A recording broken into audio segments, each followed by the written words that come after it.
دختر شیر میخوردی. شیر انسان نه، شیر گاو.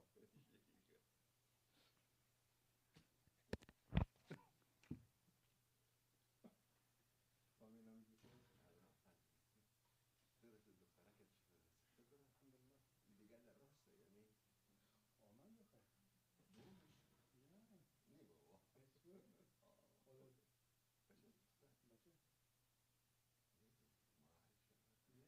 خودت بچه نه نکنم بچه برای دو هفته سه هفته گم بودی بخیر کجا رفته بود؟ شب خانه شب خانه بود خانه دیگه آره دیگه دیگه شد آن چیز جمیله کنید نسال جمعیت کده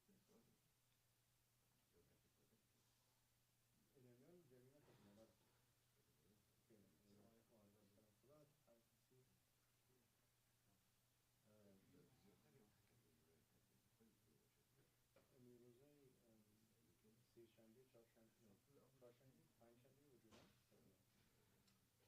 پنجشنبه وجود هست و صبح شنبه به شما در خود میره باز شنبه هم اونجا هست یک شنبه شنبه من نیفهم این آن اونیست نام بچه اونیست اونیست که به دنیا آمده رقم بسیار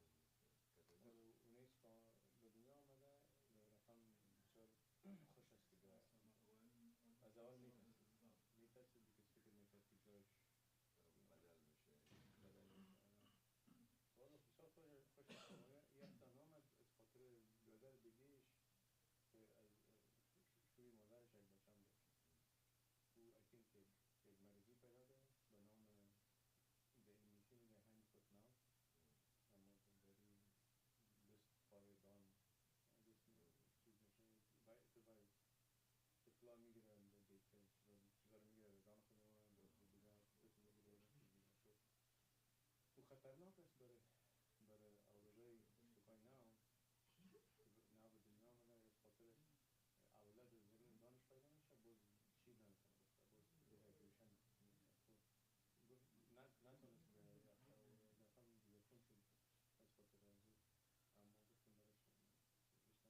اما گفتم برش responsibility کار کلان است که برای شتیت نگاه کنید اگر مریضی هست جای هستی که مریض ها هست یا اما قلبش هنوزم جوان است هوشیاری از مغز است اما قلب کسی از آن نفر انسان ها که هست 45 سال هست اما مغزشان قلبشان هنوزم بسیار جوان یا صبح این اولین هفته است که خواست کار آمدم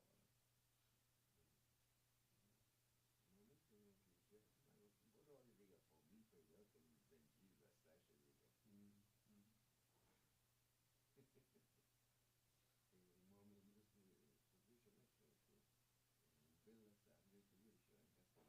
کس پیدا میکنن پیدا کنه اون بیل داد که لنگه بگیرم من امروز به بروز بودم اونجا موسیقی هستن نفر هیچ ندارن نه دیگر تمام از این بچه های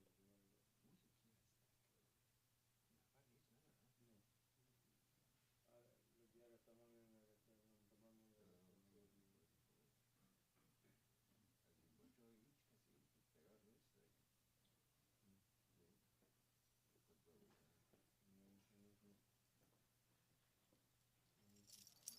Assalamu alaikum.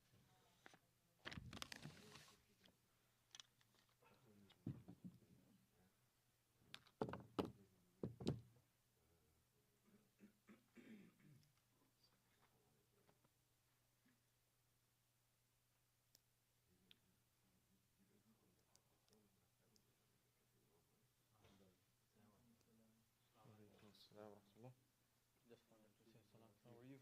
Alhamdulillah. We are traveling. MashaAllah. I'm from Indiana. South Bend, Indiana. Where? Oh, South Bend. Yeah. I lived in Chicago for like 3 years. Is that right? Yeah. So our masjid is Muhammad Ali used to come to our masjid. MashaAllah. He used to have a summer home in our place here at the border of Michigan and India. Okay, yeah. I'm very familiar with that area. They used to go eat in Gary. Yeah, that's right. Yeah. Yeah. So I'm Imam there, See you, so brother, I just mashallah. wanted to Yeah, say it's a salam pleasure. to you. It's a pleasure, mashallah. You Okay. staying a while or? Maybe tomorrow. Inshallah, safe travels. Thank you. Inshallah. Jazakallah khair. Jazakallah. Barakallah Thank feek. you. Is it the right chair?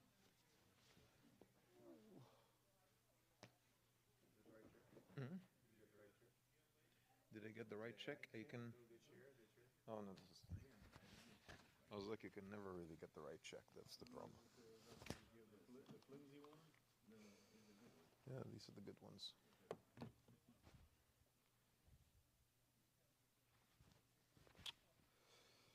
Hmm.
وقتی گوره کشیدن که دیوال دور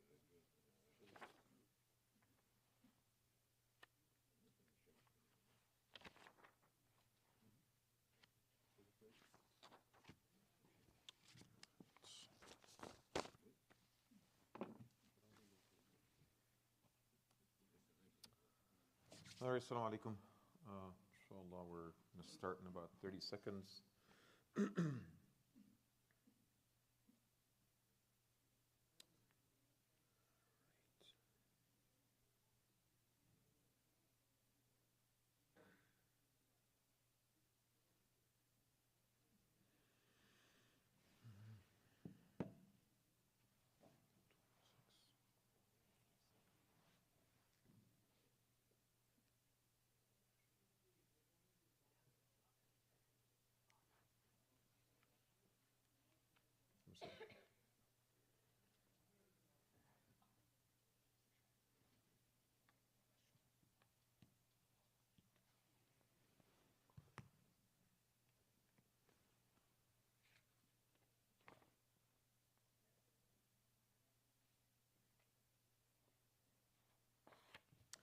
أعوذ بالله من الشيطان الرجيم بسم الله الرحمن الرحيم الحمد لله رب العالمين والصلاة والسلام على محمد وعلى آله وصحبه أجمعين.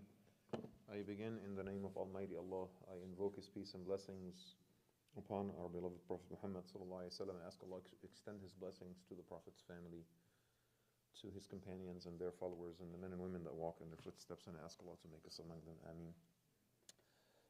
Brother and sister, Jazakumullah khair. This is the Tafseerah program. So we are still taking our journey with Surat al-Baqarah. When I went back actually to my notes, I realized that we started in January. So it's almost a year. And we've covered, I think, 23, 24 sessions, something like this. Of course, we've had a lot of interruptions and Ramadan, and I had to take vacations and go overseas and stuff like that. So otherwise, there's 52 weeks in a year. We should have actually finished Surat al-Baqarah, but subhanallah, still, that's 23. Tonight will be 24 sessions, about an hour and a half each. So that is a lot of tafsir that we've done together, alhamdulillah. But I think it was well worth it with Surah Al-Baqarah because, again, this is a surah that defines the very character and the very personality of this nation, of our ummah. And I said before that Surah Al-Baqarah was revealed almost throughout the entirety of the Madani period. So you're talking about 9 years worth of time where the surah was coming down regularly. Other surahs were coming as well, but Surah Al-Baqarah is the one that continued to come down in the backdrop. This is again in the Mus'haf, in the actual Quran itself that is collected. Surah Al-Baqarah comes right after the introductory chapter, which is Al-Fatiha. So essentially, Surah Al-Baqarah is chapter 1. And as I said before, in the Madani period, it came after the introductory chapter, which is Surah Al-Mutaffifin, which makes it, again, the first surah, essentially, in the Madani period. And this is a surah, obviously, that requires our utmost attention, as I've been saying, not just because it's long, but also necessarily because this defines the mission of this ummah. It makes us, as I said multiple times now, khulafa. We are the trustees of Allah subhanahu wa ta'ala on this earth, and we represent His interests. And we are commissioned to perform this task, which is to cause our earth to thrive and to cultivate this earth for Allah subhanahu wa ta'ala, which again is essentially the very purpose of this ummah. And the collective term that we used for this is imaratul ard, right? So we've been using the word imara, a lot. And in the Arabic language, it's interesting because in spoken Arabic today, imara means building, right? But it also means architecture. Like if someone goes and receives an architecture degree, the imara, right? So imara means construction. It means building. It means building something. It means putting something together. Creating a construct, right? And so our job is to basically build the earth in accordance with the purposes of Allah subhanahu wa ta'ala, as I have repeatedly said. We've divided the surah into basically multiple segments, and I think it was 4 sections. And we are still in the second segment. I know that I think it's ayah 22, 26 tonight. So we have we're almost like 2/3 done with the surah. But this particular segment that we're covering right now was the prerequisites of Imaratul Ard, the prerequisites. What does it take for a community or for an ummah to be engaged in the business of cultivating the earth for the purposes of Allah subhanahu wa ta'ala? And we've talked about many of those prerequisites. There is the very last one of those prerequisites is what I've been covering the last 2 sessions, right? And that is maintaining the common denominator between the believers, okay? Maintaining the common denominator between the Muslims. I've said it before many times. We are different, we are diverse, but we are bound together by a common denominator. There's something that binds us all together. You call yourself, Sunni or Shia, you call yourself Hanafi or Maliki, whatever it is, at the end of the day, we may have some differences and disagreements, but ultimately there is a core beliefs and practices that bind us all together, and that becomes the springboard that enables this ummah to perform its function. If we are so disunited, if we are so divided that we have no common ground, it's going to be very, very difficult for us to work together towards some type of a common goal. It's interesting because when you examine for instance the state of American society today, the polarization of society, the disagreements that take place at the level of political leadership, at the level of the House of Representatives or the Senate or whatever, it has become so drastic that it's very hard for us to imagine Republicans and Democrats agreeing on anything at this point, right? Except, of course, the Israel situation. That's the one thing that somehow unifies them so effectively. But aside from that, if you examine all domestic affairs, they almost agree on nothing at this point. And that is not always necessarily a representation of how American society is, by the way. I think people in general are a lot more nuanced when it comes to these things. But we are cursed, I would say, by some of the most unnuanced political leaders on earth, which again demands of us action. I would say there's a lot of opportunity here. I see some of these elected officials sometimes just saying the most outlandish things, and I say to myself, there's just the average high schooler in our community can do a better job, right? And so there needs to be more emphasis, I think, in our community on rising talents, from our community to start, considering running for public office and so forth. And inshallah, we're looking at a tremendous period of transformation. I think once the Muslims truly get into it, there's going to be tremendous transformation. I pray to Allah subhanahu wa ta'ala that I'll be around to see it with my own eyes. But, be that as it may, going back to Surah Al-Baqarah, again, there has to be a common denominator, okay? One of the things that I said a few days ago made some people mad. I don't understand why. But, I was in a gathering, and we were talking about Yemen. And, I said, okay, the brothers were attacking the Houthis, all right? The Houthis are Zaydis, the Zaydis are Shia, okay? And so, if you're from Yemen, maybe you'll have, different types of feelings about this, right? If you're a descendant of the Yemenis, you have all kinds of feelings about that, right? But, as an outsider who doesn't know enough about Yemen and doesn't know enough about what's happening in Yemen, I dare to say, well, let's face it, all the Sunni groups have done absolutely nothing, and it's only the Shia group in Yemen that's the only group that is actually standing up against the Israelis, and they're actually doing something, right? That's all I said.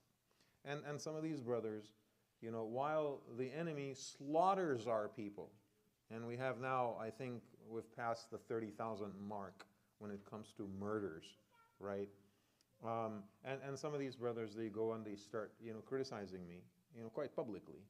Oh, he's way too lenient on the Shias. What does that even mean, right? It means absolutely nothing. These are just made-up statements that we use in order to, drive ourselves apart from each other further and further and further. Can we at least agree that attacking Israeli ships is a statement, right? If we can agree on that hurting the Israelis economically, is something that at least should not be criticized, right? I know that we live in America and we have to be careful, of the statements that we say in international law and things like that. Are the Houthis doing something legal as far as international law is concerned? Probably not, right? But they are also driven by this passion. They don't have much to lose either, right? And so they're driven by this passion, and they want to help in their own manner, in their own fashion. Yet again, just because they're Zaydis, that means they're canceled, 100%. There's no way that they would do something that at least would be worth our consideration.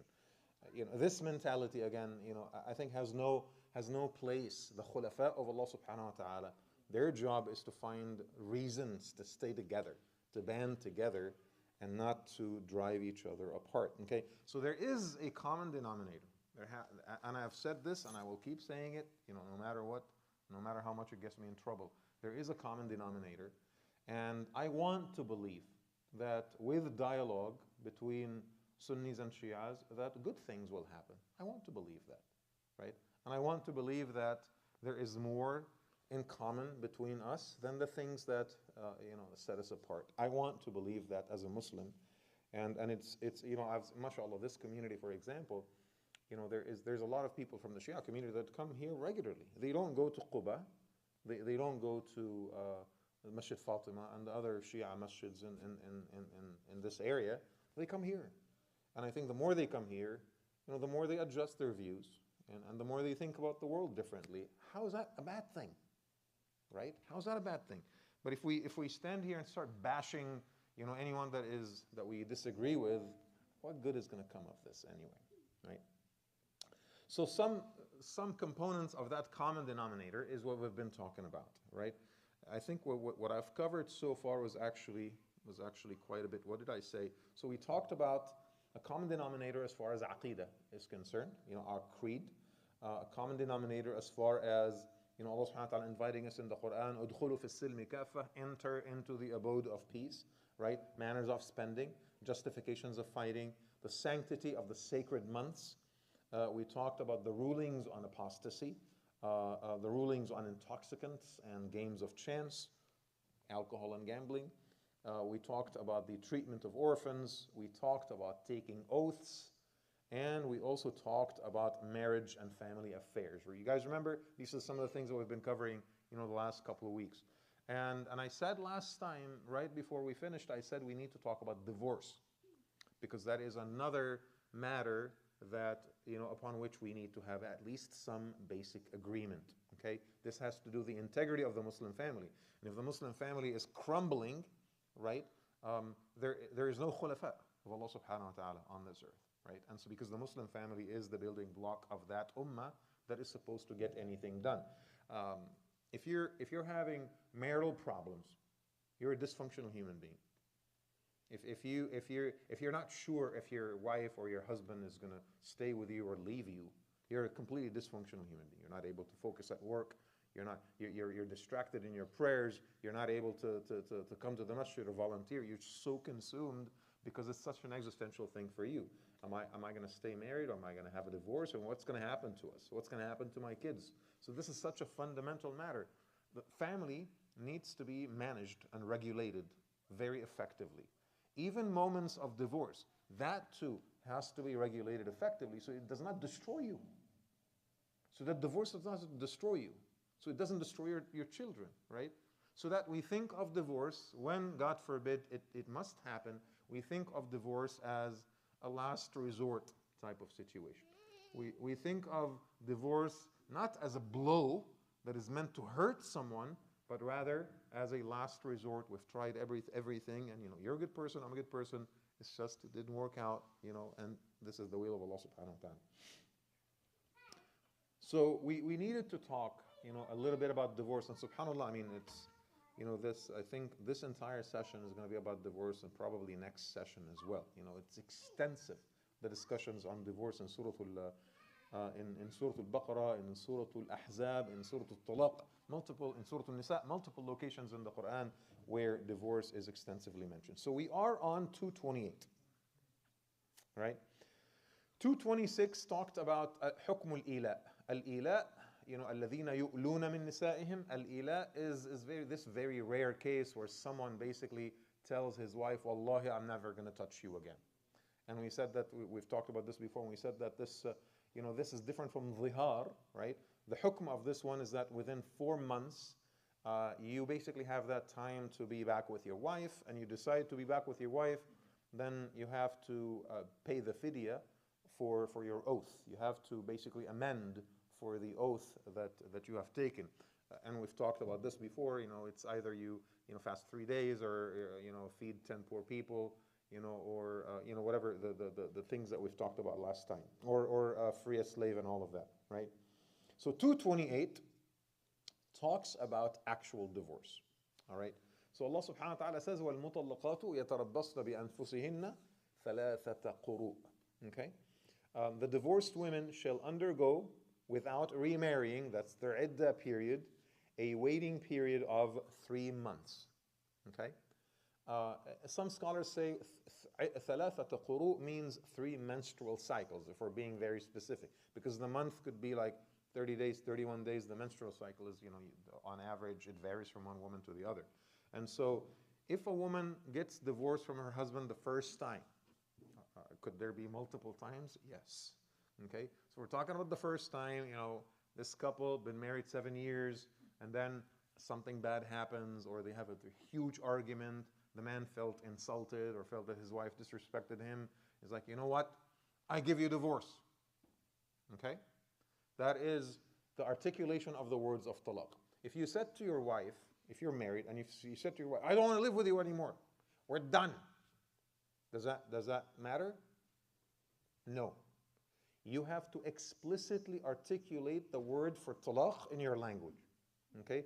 I give you talaq, I give you divorce, anti taliq. You have to actually use the word. There's a reason why there is a very specific, not commonly used word in the Arabic language to signify divorce. All right?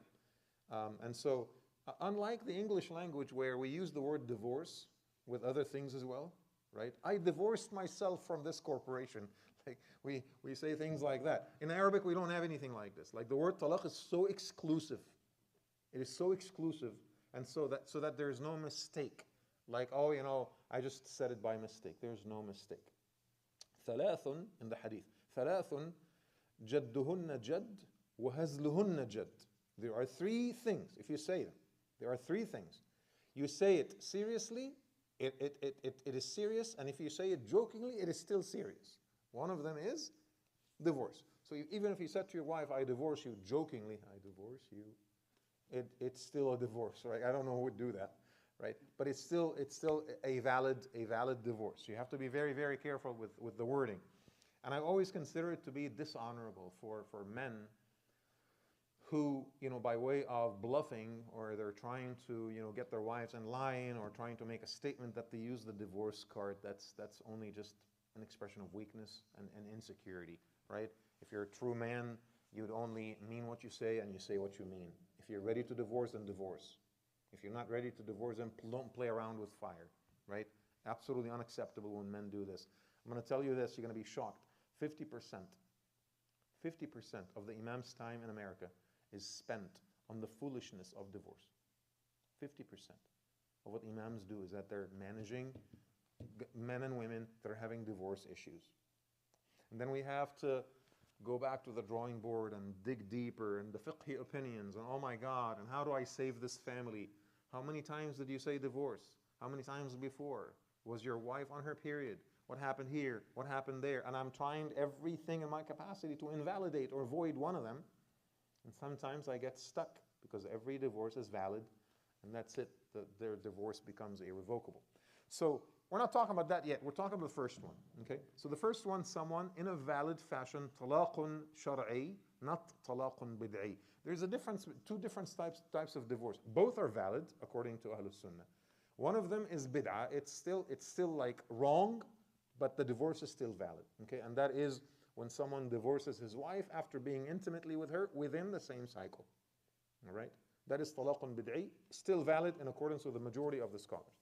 And then there's talaq shar'i, which is talaq where you wait until your wife is done with her monthly cycle, and she's made ghusl, and she's now ready to pray, and that gives you time to contemplate and think about it, and then you give her talaq if you want. So it's premeditated and it's calculated, right? If in the spur of the moment you still said the words of talaq, and your wife was, not during her period, that talaq is invalid. Okay? That becomes invalid. But if you do that while after you've had intimate relations with your wife, then that talaq is valid, but it's almost like borderline haram for you to do something like that. But it's still valid. So let's say that someone divorced his wife for the first time, and now he gave her one talaq. Okay? Does it matter that, because some guys, like, they get so heated, like, talaq, talaq, talaq, talaq, right? Like they say it 10 times in the same session, right? So Ibn Taymiyyah, for example, says, actually, you're held accountable to the number of talaqs that you've said. Okay? Malik, says it doesn't matter, even if you say 100 times, it just counts as one. Okay, thank God. What happens after that? So this ayah tells you that you have 3 menstrual cycles, and in those 3 menstrual cycles, you can still decide as husband and wife that you want to go back with each other. Okay, so you stay in your husband's in the house. You don't have to cover. You don't have to put on your hijab. You can be like normal, but obviously there's physical separation between husband and wife. All right. So يَتَرَبَّصْنَ بِأَنفُسِهِنَّ, meaning they need to kind of exercise this waiting period. All right, for 3 cycles. And if she's pregnant, she cannot hide that fact from her husband. وَلَا يَحِلُّ لَهُنَّ أَن يَكْتُمْنَ مَا خَلَقَ اللَّهُ. It is not halal for them to obscure the fact that they are pregnant in that time period, because we're looking for any reason for the husband to basically take his wife back. All right? So she can't hide her pregnancy or lie about it. And in that period, the husband has the right to basically to have his wife back, his wife back, al-raj'ah, they call it. Okay, so the husband has the right to have his wife back. So let's say that maybe like one day before the expiration of the 3-month period, okay, the husband went to his wife. You know what? You're my wife. I want you back. We're not divorced anymore. Okay, he has the religious right to do that. And he can do that with or without her permission. And this is a really important point, because the point here is to keep husband and wife together. Okay? The woman consented to the marriage. initially. Now, her husband, for one reason or the other, he's being unreasonable, he's being reasonable. That's decide. The counselors and therapists will decide who's reasonable and who's not reasonable. But before the expiration of that period, the husband has the right to just, say to his wife, I would like to have you back. The Hanbalis say that intimate relations must happen. The Shafi'is say it's a combination of both. Abu Hanifa says it doesn't matter as long as the articulation of this raj'ah, of returning my wife into the fold of the marriage, has been explicitly indicated, then she's his wife, basically. Right? Now, and that's the meaning of the portion of the ayah when Allah subhanahu wa ta'ala says, وَبُعُولَتُهُنَّ أَحَقُّ بِرَدِّهِنَّ فِي ذَلِكَ إِنْ أَرَادُوا إِصْلَاحًا. Now, you might say, what if the woman says no? What if she refuses to go back with her husband? You know what? Thank God, good riddance. You gave me a talaq, I don't want to be with you anymore. Okay? She can do that. But if she did that, then she would become nashiz. She would become like a rebel, basically, in accordance with Islamic law. And now she's not performing, this is not divorce anymore. This becomes what? This becomes khula, right? So she is the one that divorced him, not the other way around, in which case she would have to waive basically her right for the remainder of her dowry, her mahr and stuff like that. There's some, financial consequences to a woman deciding on her own to let go of her husband. All right? So again, the husband at will has the right to divorce his wife, and at will has the right to take her back within the 3-month period. Now what happens after if he divorces her the second and perhaps the third time? So look at ayah number 228. Allah subhanahu wa ta'ala says, الطلاق مرتان فإمساك بمعروف أو تسريح بإحسان. Okay? A divorce can only be revoked twice. The third time is irrevocable. All right? So we're going to go through these circumstances one more time, right? So 6 months or let's say 6 years down the road, this man, again, got heated, divorced his wife. All right? And they went to the imam validated the divorce. It's not void. It didn't happen when she was having her cycle or whatever. It is a valid divorce. All right? That is the second strike. That's the second strike. And this is what we tell men. That's it. One more and you're done. It's like, the 3-strike law in California, which, thank God, was actually stricken itself. And so if you divorce her twice, then you can always bring her back. You can always take her back as your wife, as long as you do that before the expiration of the 3-month period. What if one day after the 3-month period I want to have my wife back? What happens then? Sorry, it's all over. Now you have to remarry her with a new nikah, a new aqd, a new contract, a new mahr, a new dowry as well. All right? Only if you have not done it 3 times. What happens if you've done it the 3rd time? They call it al-baynunatul kubra. This is the irrevocable talaq. This is the irrevocable divorce. Now, that's it. She has been permanently divorced. You cannot take her back. Oh, not even like, during the iddah period? Yeah, she has an iddah period. She still has to wait before she remarries, but you can't be with her anymore, and there's nothing that you can say that will take her back. All right?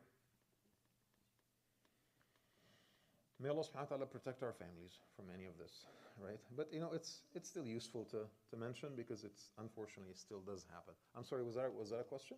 Yeah, I was just wondering, so then if after the second statement of the law, that iddah period,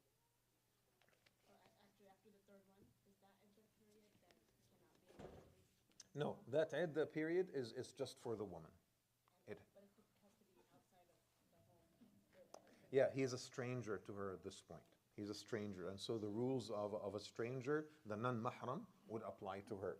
So even if they have kids together and they decided to, because it's very difficult to find alternative housing, and they wanted to stay together, they can't be together in the same room. They can't be together by themselves in the house. An adult has to be with them. So all the rules of a complete stranger would apply, right? Now, what if this couple, after the 3rd divorce, came to the imam and said, oh, we love each other so much, and he started crying baby to the imam, which, by the way, happens like, 7 times out of 10. After divorcing her the 3rd time, they still want to be together because I was so stupid. I can't help you.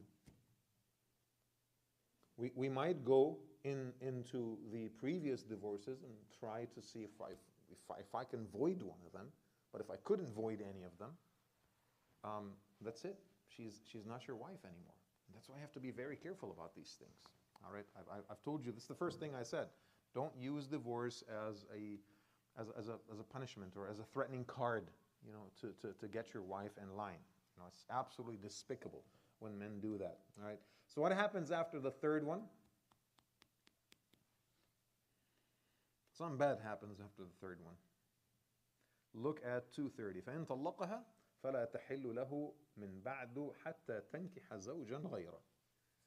Now, if he divorced her the third time, she's not his halal unless what? Oh my God, I give $10,000 to the masjid? No. She has to get married to somebody else in a valid nikah, and then in the event that they had a divorce, now she's divorced for the second time, she can then go back and remarry her first husband. So it's funny because in the Muslim world, in parts of the Muslim world, people take this particular injunction, this ruling, and they kind of twist it. So they, after the third divorce, they go, actually they made movies about this, right? They go to some random guy and they pay him money and get him to marry this woman on paper and then not touch her. And then they live in two separate houses, and then, after, of course, this has to happen after the iddah period as well. Remember that. It has to happen after the three, menstrual cycles. So the first husband has to wait for the 3 cycles to have passed, and then they have to wait for her to remarry, to marry somebody else, and then they pay this guy money in order to divorce her. Does that work? It is the most foolish thing ever, because it does not work. It's still invalid. This is not a valid nikah. A valid nikah means it was consensual. The man and the woman genuinely wanted to be together, and they have had intimate relations together. They've lived together as husband and wife. And then maybe 2 years down the road, they didn't like each other and they decided to leave each other. Okay, then, and only then, you can have your wife back. Provided that she even agrees to have you back, right? So again, these are some of the rulings that we are discussing together. So again, if you do it the third time, that's it. It's all over until she basically marries this other person, and then get a divorce, and then be with you if you wanted to. All right. Now let's look at 231.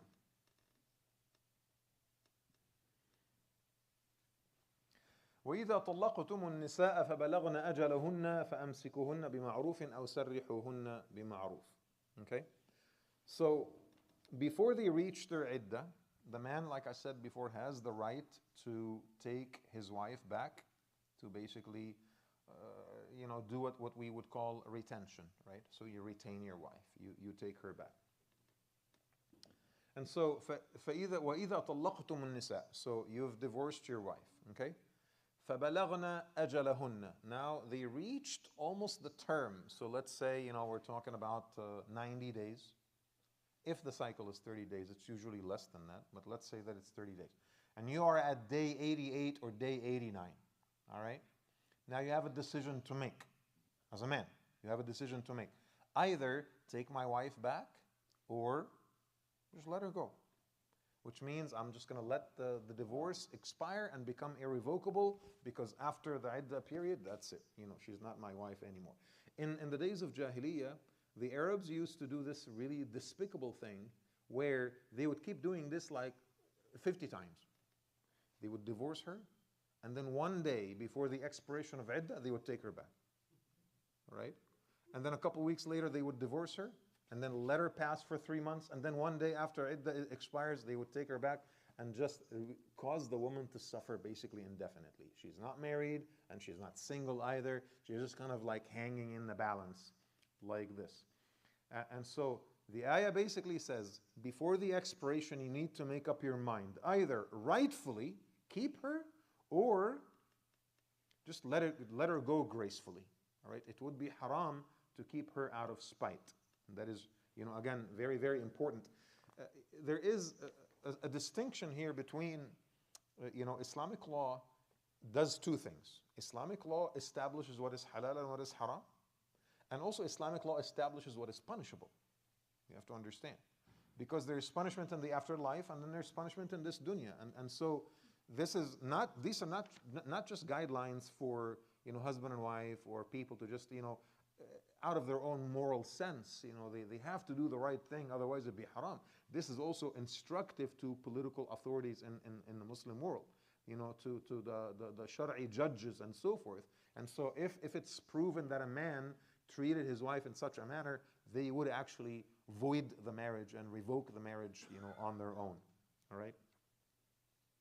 So it cannot happen, like I said, out of spite. 232. وإذا طلقتم النساء فبلغن أجلهن فلا تعضلوهن أن ينكحن أزواجهن إذا تراضوا بينهم بالمعروف. And so let's say that the man let the divorce expire. Now she's not his wife anymore, and she's now single. She's gone beyond her iddah period. Now she's ready to get remarried if she wanted to. All right. So let's say that she met someone or that person proposed. It used to happen, I think, in some families in the days of Jahiliyyah, that they would actually, as a form of punishment, they would prevent that woman from getting remarried, and they would just give her a hard time or delay that remarrying process, as long as possible, out of tribal considerations and so forth. So the ayah basically says, if the divorce is now irrevocable and they have reached their term, meaning that they have passed the 3-month period of iddah, فَلَا تَعْضُلُهُنَّ أَن يَنْكِحْنَ أَزْوَاجَهُنَّ. Do not hinder them from marrying other men if they have agreed with each other in a fair manner. Now, were they talking to those other men during the iddah period? There is actually a ruling for that as well. They're not supposed to, and I will talk about that, inshallah ta'ala, in a minute. All right? 233 goes into something slightly different here. It talks about what happens to the kids after divorce. So now the divorce is complete. Remember, the whole point of this section of Surah Al-Baqarah is to ensure that, number one, the integrity of the Muslim family. And if for one reason or the other, husband and wife decided to leave each other, that integrity should not be destroyed, because they will continue to be parents, even though they're divorced. They need to continue to be parents to their own children. So you got to remove the spite and the vengeance and the pride out of the heart, at least in the interest of the kids. Is divorce legitimate? Of course. But don't let divorce destroy you as a human being and bring out the monster in you, right? وَالْوَالِدَاتُ يُرْضِعْنَ أَوْلَادَهُنَّ حَوْلَيْنِ كَامِلَيْنِ. Let divorced mothers, that is, nurse their children for 2 full years. It's really interesting. Imam Malik, for example, in his commentary, and you find this in the Muwatta, this is the very important book of fiqh of the Malikis. Imam Malik himself says because there is 2 years, there's a 2-year ruling here, okay? Because it says that the divorced woman needs to continue to nurse the baby for at least 2 years. Then the incubation period of that baby is 2 years, which also means that in that 2 period, this is the type of nursing that creates kinship. It's the type of nursing that makes brothers and sisters. Does that make any sense? So if you have, let's say, your mom nursed you when you were a kid, but she also nursed the neighbor's child, okay? The neighbor's child becomes your brother or your sister, all right? If it exceeded 5 separate nurses. And many scholars say that it has to be enough for the kid to be fulfilled. Like it can't be like a drop of milk. It has to fulfill the child. So these are 5 separate nurses. It creates some type of kinship between you and somebody else. It's almost like a blood kinship, right? Now, what happens if people did nursing later on in life? Have you ever heard of Rida'atul Kabir? The nursing of adults? You've never heard of that? Of course, don't get me wrong. When I say nursing, I don't mean direct nursing, okay? Because your mind is going in weird places right now, okay? I don't mean direct nursing. I mean some women, they actually lactate and they collect the milk in containers and then they give that milk to adults. And then those adults, the assumption here is that the adult basically becomes like your child. So you can, if that definitely happens in the first 2 years. And Malik says because it only happens in the first 2 years according to the ayah, then any type of nursing that comes later on does not count as the type of nursing that creates a type of kinship. And it's interesting because the Shafi'is followed in that regard, the Hanafis followed in that regard, all the madhabs follow in that regard. But there was a tremendous deviation from this rule that is so significant that still has to be considered because it is the deviation of Aisha radiallahu anha. So if all the madhabs basically said that nursing an adult because it's beyond the 2-year bracket is invalid, it does not create any type of kinship, right? So let's say that someone, an adult couple, and they adopted an adult girl.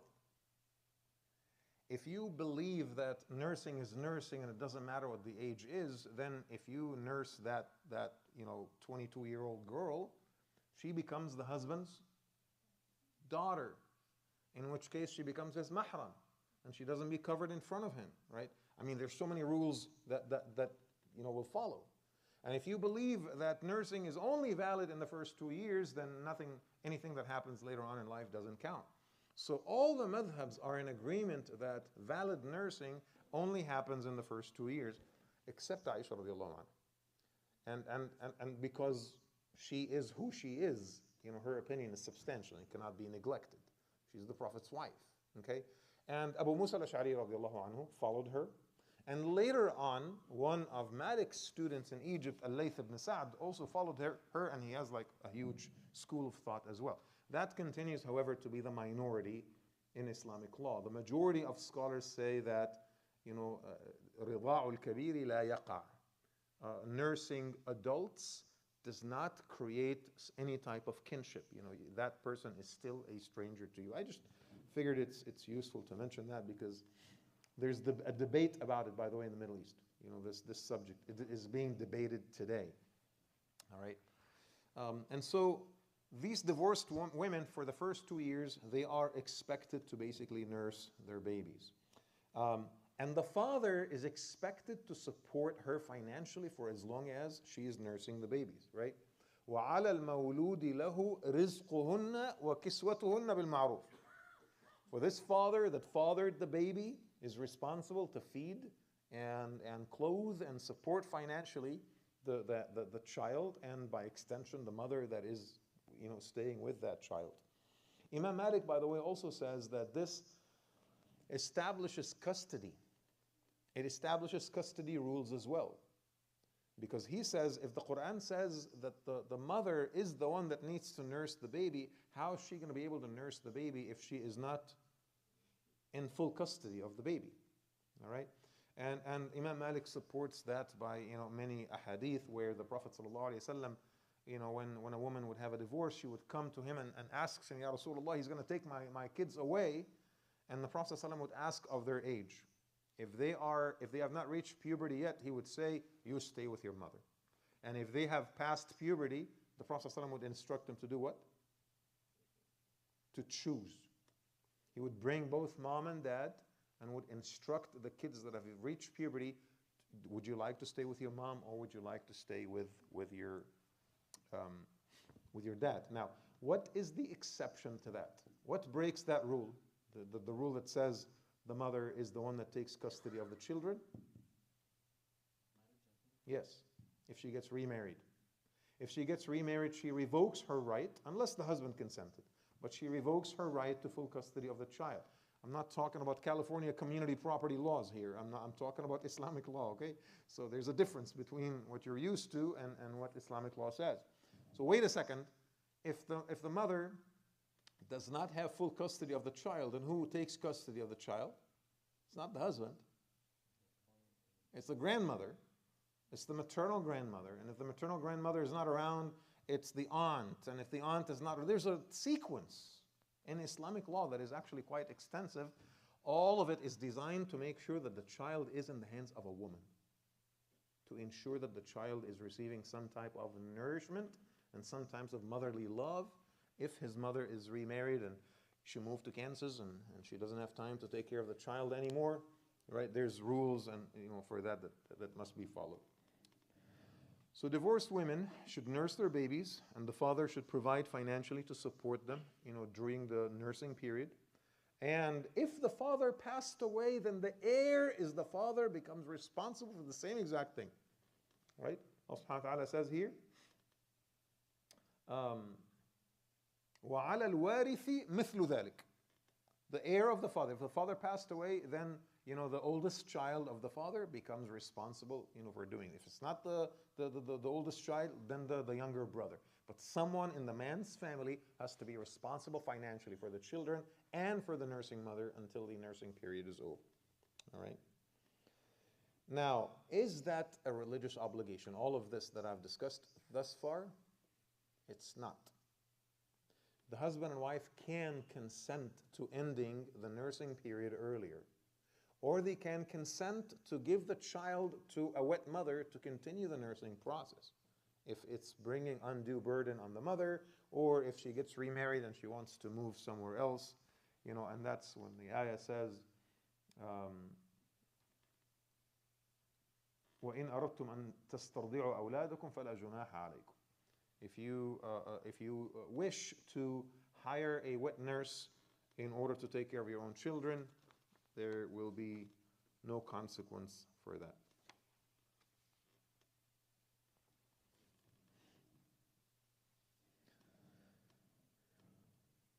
And then we continue the discussion here. Again, we're still talking about divorce, but we continue the discussion here, about the situation where the husband passed away and he's leaving a spouse behind. وَالَّذِينَ يُتَوَفَّوْنَ مِنْكُمْ وَيَذَرُونَ أَزْوَاجًا يَتَرَبَّصْنَ بِأَنفُسِهِنَّ أَرْبَعَةَ أَشْهُرٍ وَعَشْرًا. So how long is the iddah period for a divorced woman? Three menstrual cycles, right? To be very accurate. Okay. What about the iddah period for a woman that became widowed? Her husband passed away. How long is her iddah? According to this explicit ayah in the Quran? 4 months and 10 days. 4 months and 10 days. All right? So for 4 months and 10 days, this woman is in her mourning period. She cannot remarry. She cannot be with someone else. فَإِذَا بَلَغْنَ أَجَلَهُنَّ فَلَا جُنَاحَ عَلَيْهِنَّ فِي مَا فَعَلْنَ فِي أَنفُسِهِنَّ. Once they've reached the term, which is the end of the 4 months and the 10 days, they can pretty much do whatever they want. They can remarry. It'll be entirely up to them.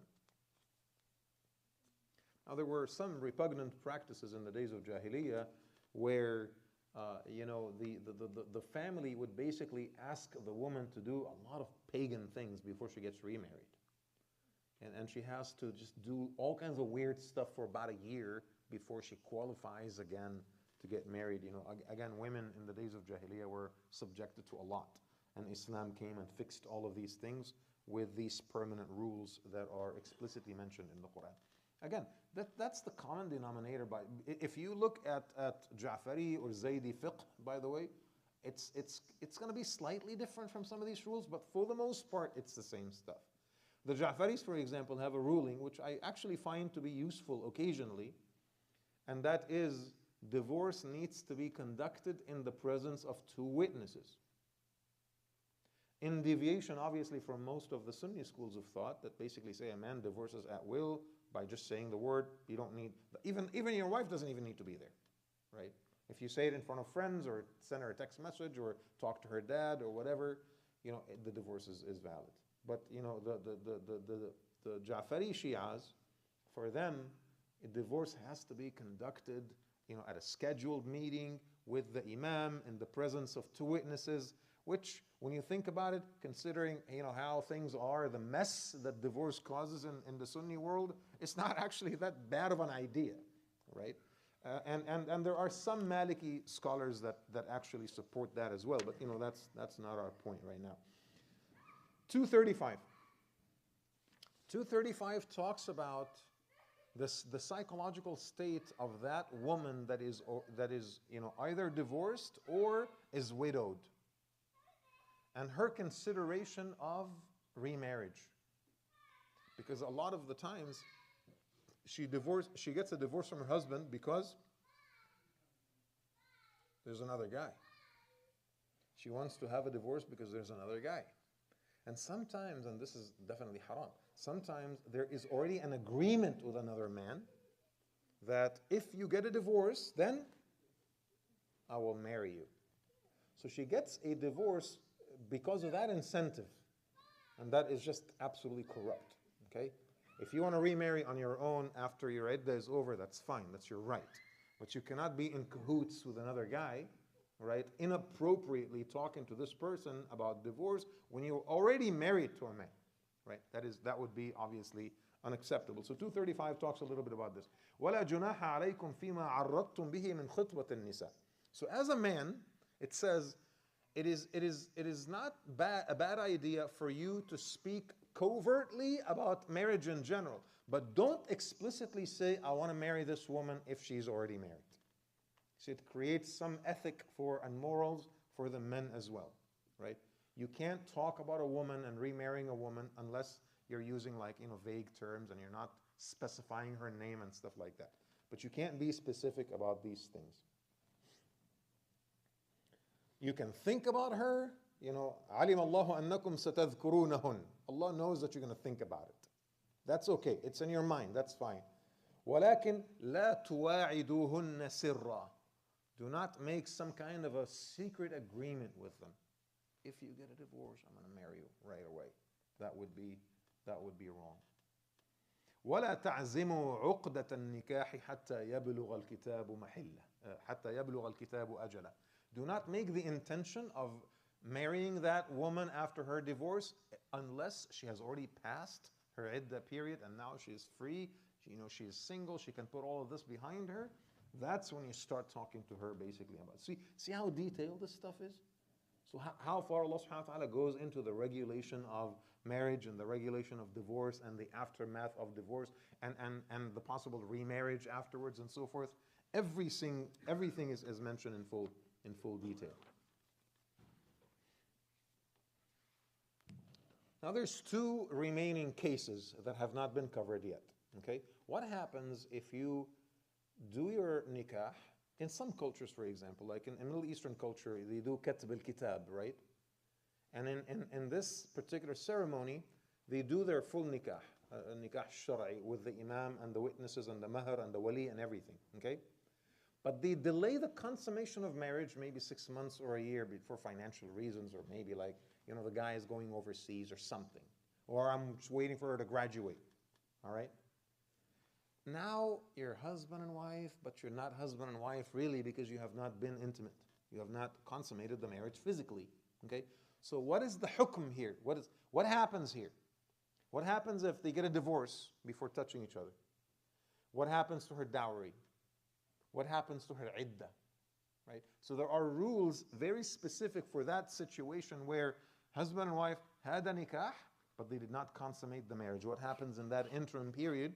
This is what 236 and 237 is about, right? 236 addresses the situation where an amount of dowry was not specified.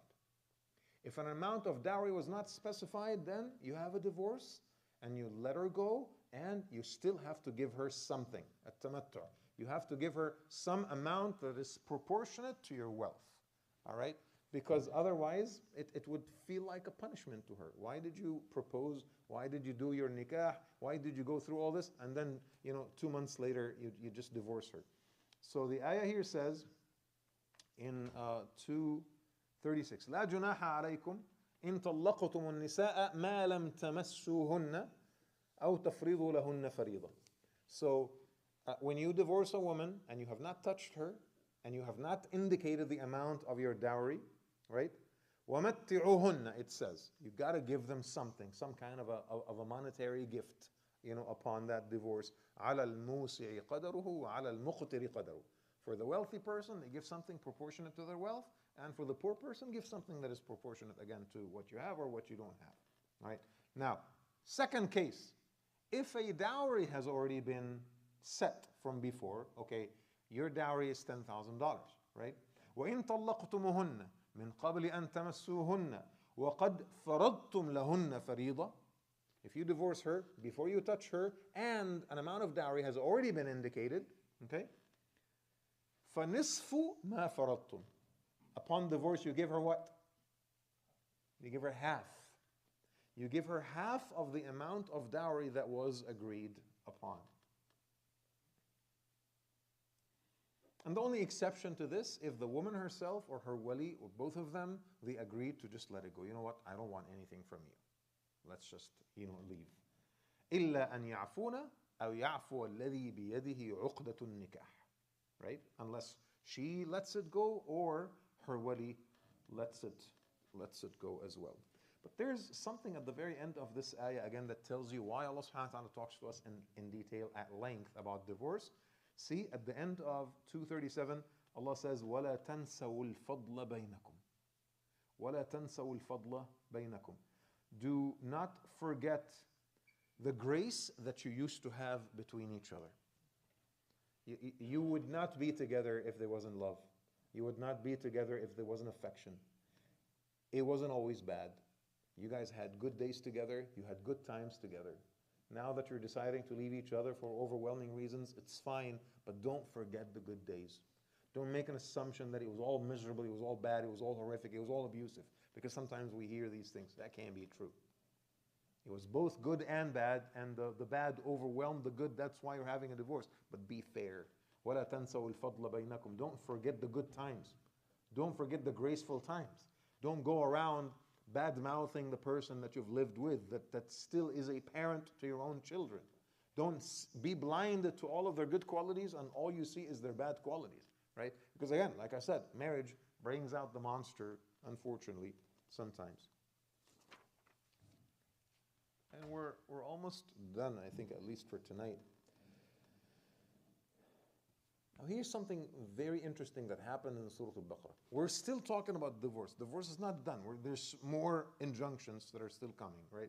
But Allah subhanahu wa ta'ala inserts 2 ayat that have nothing to do with divorce, and then continues the discussion on divorce. And those 2 ayat are specifically about what? About salah. As if Allah subhanahu wa ta'ala is basically telling you, don't forget that you're Muslim. Don't forget that you're a worshipper of Allah. Don't forget that you're a believer. Don't forget that you report to Allah subhanahu wa ta'ala, the owner of heavens and earth, right? Curb your anger, control your ego, control your vengeance, right?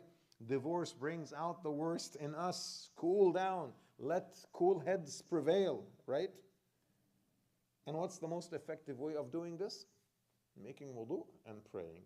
So in the midst of a heated conversation about divorce, Allah subhanahu wa ta'ala reminds you, if you're having a dispute with your wife, if you're having a dispute with your husband, say, you know what, pause. Let's continue this conversation tomorrow. And then go make wudu and start praying. Maybe 2 hours later you look back at it and you realize, man, that was so foolish. What are we even fighting over? Right? And if you do have a divorce after therapy and counseling and you've exhausted everything and you realize that it's just, you can't be with each other, don't forget that person was the mother of your children, or that person, was intimate with you, that your husband gave you access to the absolute most intimate corners of his existence, right? Don't forget about all of that and just treat that person like they were nothing to you, okay? You can still be cordial with each other. You can still meet each other at the dinner gatherings and Assalamu alaikum, how are you, how are things, right? You know how rare that is in our community? It's so rare. In American culture, it's very common. It's very common in American culture. You see these people divorced, they're very cordial with each other. Like, they don't look like they're divorced. Like, what does it look like when people are divorced? Like hating each other and resenting each other and yelling at each other? It doesn't have to be that way, right? They text each other, I'm going to take our son to soccer, why don't you, can you please pick him up from over there? They have a reasonable, civilized custody agreement. Why can't we be like that? Quran tells you to be like that, right? Cool down. When you get overwhelmed by demands and overwhelmed by, perceived offenses, make some wudu and pray, and Allah subhanahu wa ta'ala will just ease your mind. So 238, Allah says, حافظوا على الصلاة حافظوا على الصلوات والصلاة الوسطى وقوموا لله قانتين. Preserve or be mindful of your prayers, especially the middle prayer, al-wusta. It's interesting, as-salatul wusta, the middle prayer. When we say something is being reasonable in a very difficult situation, we say that that person is trying to hold the stick from the very edge. Like you can't hold the stick from the very edge; it's gonna fall. If we're trying to be reasonable, we try to hold the stick from where? The middle. This is the most excellent position, right? It's to just be in the middle, right? As-salat al-wusta is called the middle prayer because it's the most excellent of prayers. Why is it the most excellent of prayers? Because it's the pivot. It balances your 5 daily prayers. So which is the middle prayer for us? Salatul Asr, right? How do we know that? We know that from the story of the battle of Al-Ahzab, the trench. The Prophet ﷺ was, because of the fighting, he was not able to pray, but he was specifically upset that he missed Salatul Asr. So he cursed the people of Mecca, and he says, they caused us to miss our salah, especially as-Salatul Wusta, Salatul Asr. And he specifically said that, right? So as-Salatul Wusta, the middle prayer, is Salatul Asr, and that's why it is makruh in all the madhahib to delay Salatul Asr. You know that, right? It really is something that Allah subhanahu wa ta'ala despises. Particularly Salatul Asr, always pray it right on time if you could. Like within the first 10 or 15 minutes of adhan, always do your Salatul Asr on time. You keep delaying it until it gets closer and closer to Maghrib, that's when it almost borderline haram to do something like this, right? It's still permissible, but definitely makruh. So Allah subhanahu wa ta'ala says, be mindful of your 5 daily prayers, particularly Salatul Asr, because it balances your day, basically. And be constant in your prayers, rain or shine. Salah is the most incredible act of worship in Islam, right? Christians are not required to go to church. They go, there is nothing that Christians would say, it's haram not to come to church on Sundays. It's all voluntary. But for us, we have to do our salah every single day, whether we do it at the masjid or not, we must. If you're traveling, there's a way to do it. If you're sick, there's a way to do it. If there's no water, there's a way to do it. If you can't move an inch, you can pray with your eyelids, right? There is always a way to do your salah. Now, what is the absolute most difficult time to do your salah? It's not Asr unless you're into naps. Like when where you're engaged in what? Fighting. When you're engaged in fighting, like literally you're at war. I mean, who thinks of salah when they're at war? I mean, oh my God, I'm just trying to save myself. This is a battle for survival. Yet, there is a ruling on how to do your salah even at times of war, and that is the next ayah, 239. So Allah subhanahu wa ta'ala is reminding you of the importance of your salah even at times of war. فَإِذَا خِفْتُمْ فَرِجَالًا أَوْ رُكْبَانًا. The Prophet ﷺ explained to us how this particular salah is performed. If you are in danger, pray walking or riding. فَإِذَا أَمِنْتُمْ فَاذْكُرُوا اللَّهِ. And when you are secure again, then bear God in mind. So basically the way this salah is performed is that this is what the Sahaba did. They would be like in battle, like in Uhud, fighting.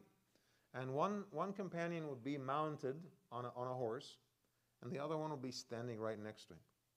So the guy that is standing on foot is fighting and defending and using the shield and everything, protecting the guy that is mounted. And the guy that is mounted is doing what on his horse?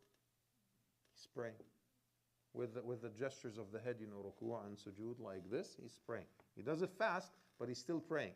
And then, after this person is done, what do they do? They switch. So the guy that was on foot rides the horse, and the guy that was riding now stands on foot, and then the other guy does his salah. Remember, this is one form of what is called Salatul Khawf, the prayer in times of fear. There's another form that is more elaborate, which is mentioned in Surah An-Nisa. You guys familiar with that one? That is when the affairs of battle actually enable you to stand in rows and for the imam to be there and everything. The enemy is still like across, but at least, there is a chance for us to pray. Salatul Khawf is quite elaborate. So what happens in Salatul Khawf is that the imam leads one row of the soldiers, right? I don't know if you've seen, footage recently, coming out of Gaza, but Hamas soldiers actually pray like that. They do the salah, they use Salatul Khawf. So the imam leads. There's one row behind the imam. And then the rest of the army, or the other row that is ready to pray, is facing the enemy and giving their backs to the worshippers in order to defend them. All right? So let's say that we are doing Salatul Fajr. How is it performed? The imam prays one rak'ah with the group, right? And then stands up for the second rak'ah, and he keeps standing after he's done with the Fatiha and the short surah. And he just stays there.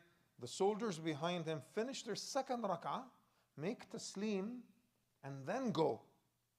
And then the guys that didn't pray, they will come and stand in row and then start their first rak'ah and then make ruku' with the imam. Now it's the imam's second rak'ah and they're first. So when the imam is done with his tashahhud before taslim, he waits for that group to finish the second rak'ah and then they make taslim together. And this is how it's done with dhuhr. It'll just be a 2 and 2. With maghrib, it'll be 3 and 1. It'll be a 2 and 1, and so on and so forth, right? Let's pray to Allah subhanahu wa ta'ala that we never have to pray Salatul Khawf, right? Ever. But if you did, I don't know, if you're at the Yosemite or something and you're being chased by a grizzly bear, maybe this will be a time to pray Salatul Khawf. I think you're going to get eaten, but just be careful. So this is how Salatul Khawf is basically performed.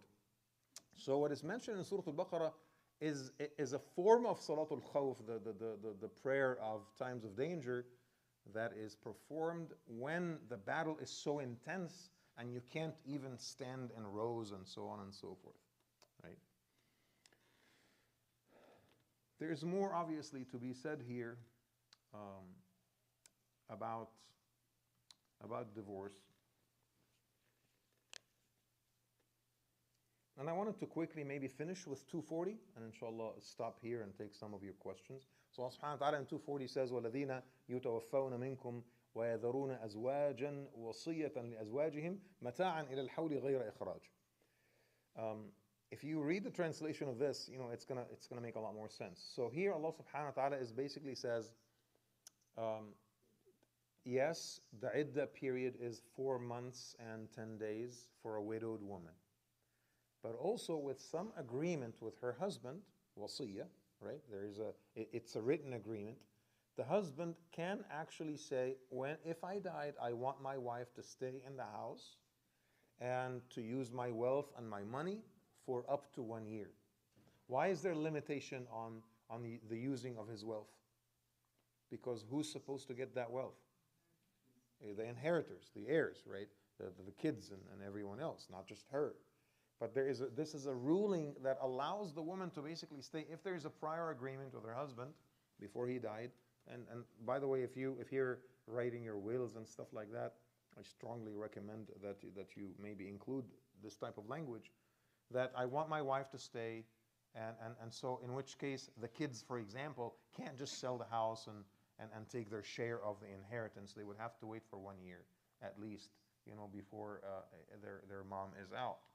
And then after she leaves, she'd be entitled to her 1/8, in her deceased husband's wealth, as in accordance with the rules of inheritance in Islamic law. So this is not alimony.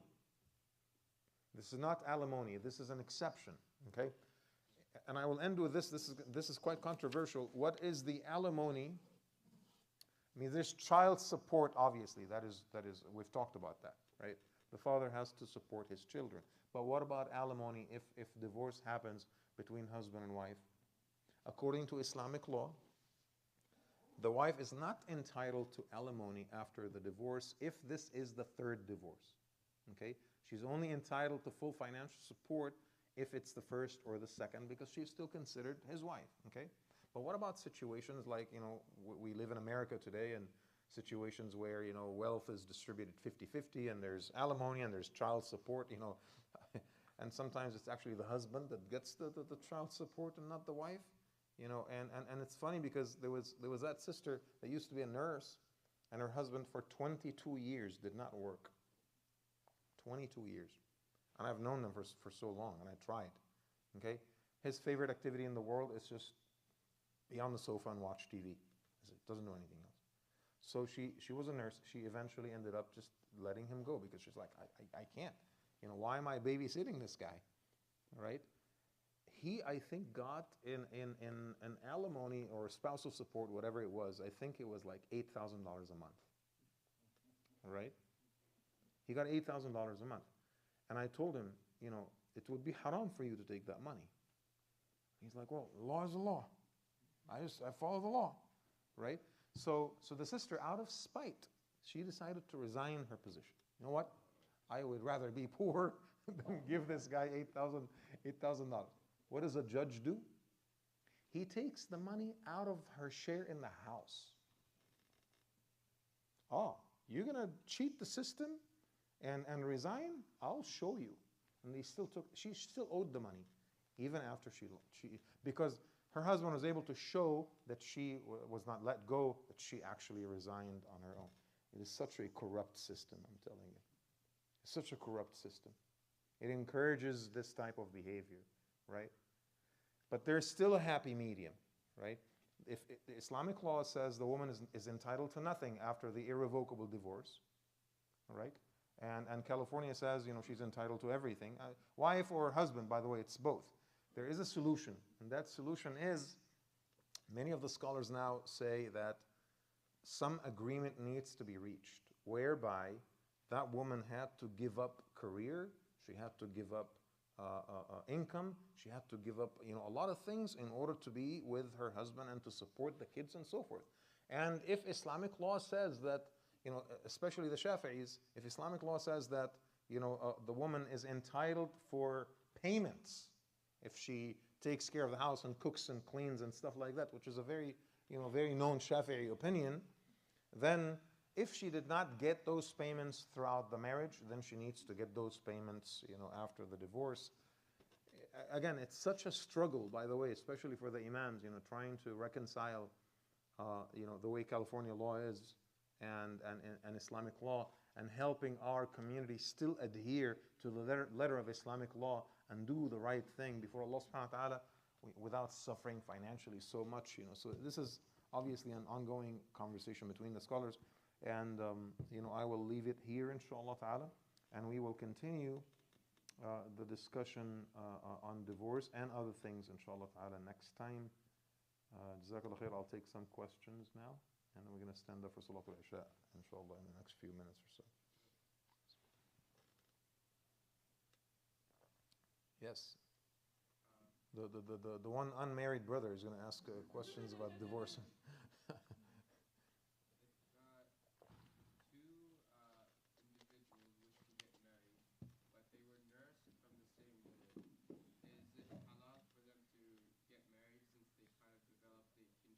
Of course not. They're brother and sister. If the nursing was valid, and if it happened in the first 2 years, and if it was more than 5 times, they've become brother and sister. They can't get married. And their kids have become each other's cousins. So, you're not in that situation, are you? Okay, good. What other questions?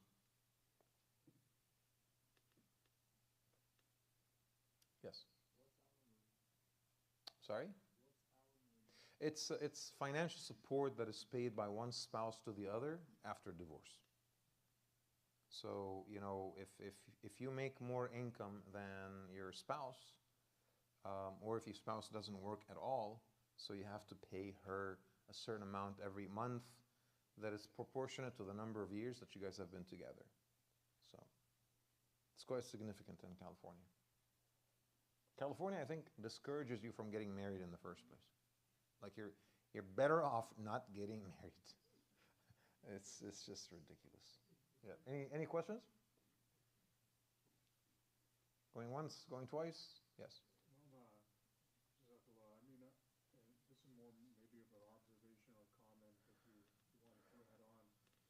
But right now, I mean, people are discussing, and I mean, you don't have to look very far or deep, but the breakdown of the family unit that's happening in,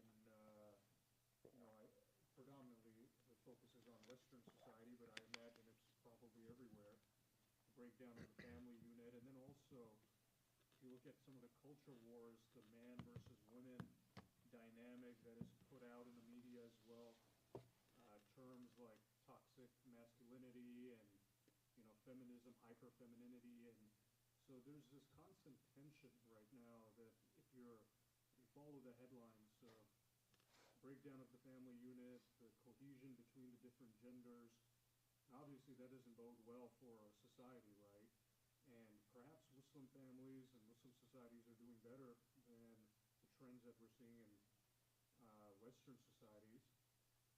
And then I guess, as we're discussing these marital laws and marital relations in this setting here, and then the question is, okay, how does it apply to broader society, the benefits of it to broader society? And I'm not saying that everybody should just convert to Islam, right? Obviously that's the goal, or that's the hope that we would have, but I guess it would just have to be that our families have to be the model families in society. Right. And so I don't know if you have any thoughts on that. Yeah, there's two things, So the first thought is that it is true that these practices are predominantly Western practices, but I think it's precisely because the world now sees Western culture as the end of all good things that those practices are now being gradually adopted by Muslim societies, right? Many Muslim countries are now abolishing, their local laws, their local family laws and stuff like that, and adopting European and American laws and so forth. It's gotten ridiculous, and it just so happens that, again, at this juncture of history, Western culture is both militarily and economically successful, and that somehow, unjustifiably, translated into assuming that Western culture is also successful, and that is entirely not true, right? And so the unfortunate reality is that these practices are now finding their way not only into the Muslim community in America or the Western world, but also in predominantly Muslim societies as well. The other thought here, I think, that you mentioned, which is the adoption of these Islamic rules, I think it needs to start with us first and foremost, in our own families, husband and wife. As we get married, on what basis are we getting married? When, adhering to the fundamental rules of marriage and the requirements and prerequisites of marriage and Islamic law, of course observing the law as well, the law of the land, but making sure that you check off all the boxes when it comes to Islamic law. And when it comes to times of divorce, also adhere to Islamic law. Come to a reasonable agreement. It doesn't have to be a big fight, and 50-50 and stuff like that.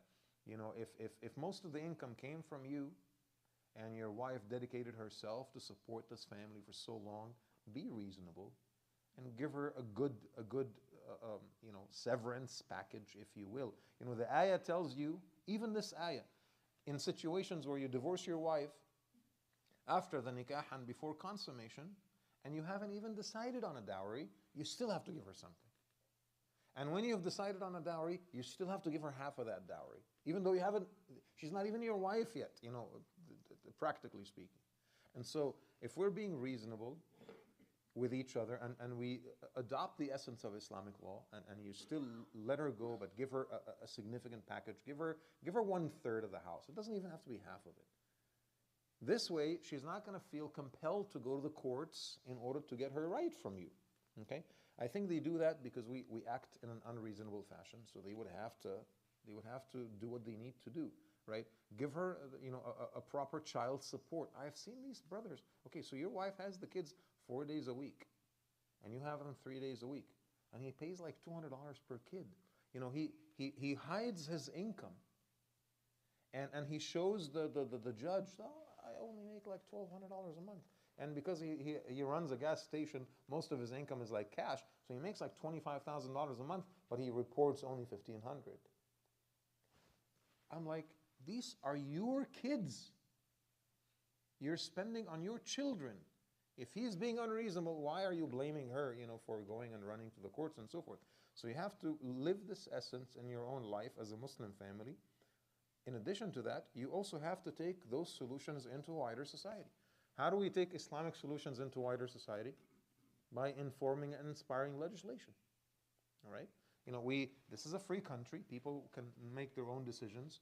We work with lawmakers. If we think that family law in California is broken, okay, let's work with lawmakers and try to improve it, inspired by Islam. We don't need to say, the Quran says this and this, that. He's just going to freak out.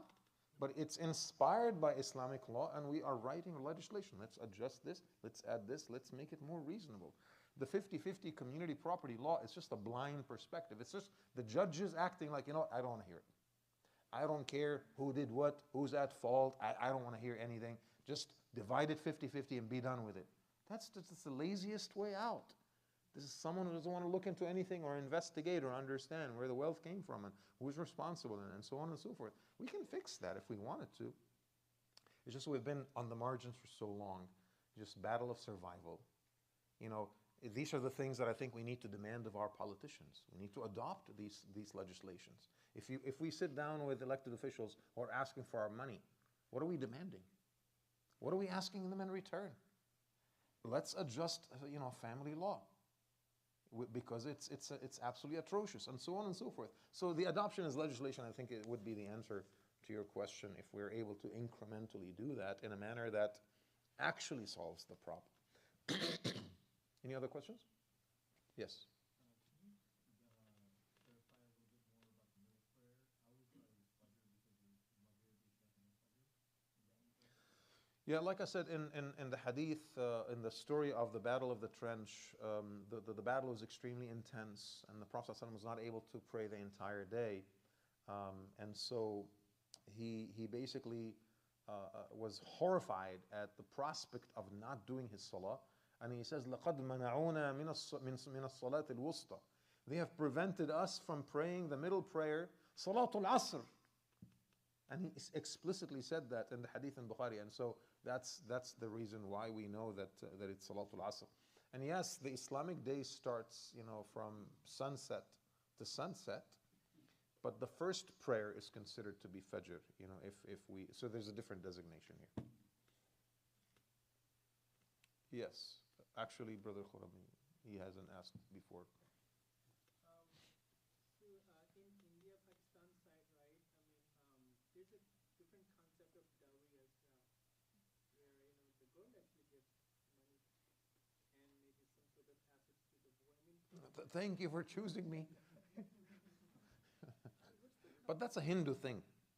That's a Hindu thing. It's not a Muslim thing. It's not. There's no Yeah, no, the Hindus do that.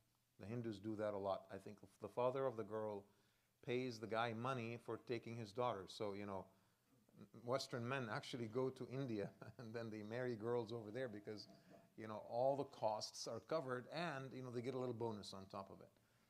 But in Islam, that is the responsibility of the man to give the wife or her family, an agreed upon amount of dowry, her mahr. So also in Afghanistan, I heard both concepts, where the dowry, there's a concept of dowry and haq mahar both. So Are they opposite to each other, or are they the same thing? so From the woman's side, it's a small gift. It's not considered as a dowry. What is it called? Just like some like clothes or this kind of style. Oh, okay. Yeah, it's not called that. So it's not an Islamic thing. This is just a local cultural thing. The girl's family gives some small gift, but the actual and everything is in mahar and walima and all this kind of stuff is by man. On the man. Okay, yeah, I got it. I figured it's probably cultural practices, that are not necessarily. It's okay if a woman wants to give her husband a gift, that's fine, as long as we don't say that this is a religious requirement or anything like that. Where mahar is actually required to validate the marriage itself. So there's a difference there. Yes.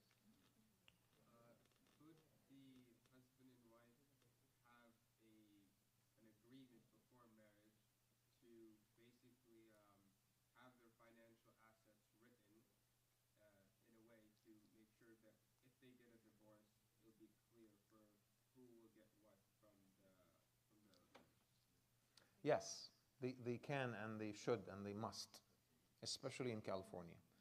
It's called the prenuptial agreement, okay? And interestingly, I have actually seen judges knock down prenuptial agreements in California. I've seen, they've discussed it and wrote it down and got it notarized, and then one of the spouses complains to the judge after divorce, and then the judge basically disregards the prenuptial agreement. The one thing that they cannot disregard, however, so here's the thing. There's two things that you can do in a prenuptial agreement. Number one, protect your existing assets. So let's say that you have houses and land and other things that your spouse cannot touch if it was acquired before the date of your marriage, all right? No judge can take that away from you. But sometimes also people want to create a prenuptial agreement where they separate their finances. So they would say that in the event of divorce, for example, if we acquired a house and this house is entirely paid by my income, that my spouse has no right in it, for instance. If it was acquired after divorce, California judges are actually notorious for knocking down existing prenuptial agreements. So, it's basically depends on the situation. It may or may not work. And that is the unfortunate reality. So maybe you need to register your marriage in Nevada or something and then come here. I don't know actually what the law would say about that. Would you still be subject to California? But what kind of the agreement we need that if we trust with each other, if we trust with Allah, but tell us. I mean, not every couple is like you and your wife, Brother Hassan. You guys are amazing, but there are other couples that actually don't quite trust each other. To be honest, when I was grow up in my country, and I never heard that somebody divorced her. Mm-hmm. So yeah, that's the point. That's the little unusually that maybe on a million of them you kind of find some reason there. And I didn't know anything about the divorce. MashaAllah. And we grow up with that divorce. So that's is not in our language. Right. And Right. you have to do everything as possible to keep that family together and build a family. Yeah, just give it up to the But Bosnians, you guys. suddenly later, after that, after the war, Mm-hmm. which is the 4 years or 5 years, Right. after that 4 years, 3 years, when I was go back to Bosnia and I see that, it's unbelievable how many divorces, young people, they just married after 2 years divorce, Yep. after year divorce. Yep. Yep. And what's happened with that people? What's happened with that? I don't know. Maybe that is the system was of that time broken, which we had, which we grow with that. And one of the generation, 20, 30 years, Mm. grow up, grow up and marry that, they don't know anything about that. Our parents didn't teach them. They didn't grow up with that. SubhanAllah. And for them, they don't know anything about it. They said, okay, we are going to work with Yep. Remember what I was saying earlier, that we have adopted Western culture in Muslim countries. Now, the statistics of divorce in the Muslim community is 6 out of 10 within the first 5 years. 6 out of 10 marriages will end up in a divorce in the first 5 years. The rate in general American society, I think, is 7 out of 10 in the first 5 years. This is very scary. So our statistics are now almost toe-to-toe with statistics of the general American public. What's about the other, our Arabian brothers? What are you talking about? They have become more Americanized than we are. Like my kids' cousins in Egypt are more Americanized. They know about American songs, American movies. They have American stars, posters on their walls, and they talk to my kids. It's like, I don't know who these people. You're American and you live in. You're not a true American. They are more Americanized and more Westernized sometimes than our Muslim community here. Isn't that true? It's crazy. It's crazy. Yes. Unfortunately, after our Taliban, before the period in Afghanistan, we had the same problem. We saw divorces, but now it's down. Now the democracy, freedom, these things are all out. Now it's very strange. People are very Taliban is preventing divorce in Afghanistan. Deal with it, okay? Subhanallah. I think we'll probably need to stop here, you guys. We have to pray Isha, inshallah. Jazakallah khair. Subhanakallahumma bihamdik. Shadu an la ilaha illa ant. استغفرك ونتوب إليك بسم الله الرحمن الرحيم العصر الإنسان في خسر الذين آمنوا وعملوا الصالحات وتواصوا بالحق وتواصوا بالصبر. Inshallah, we will pray in 2 minutes, so let's get ready.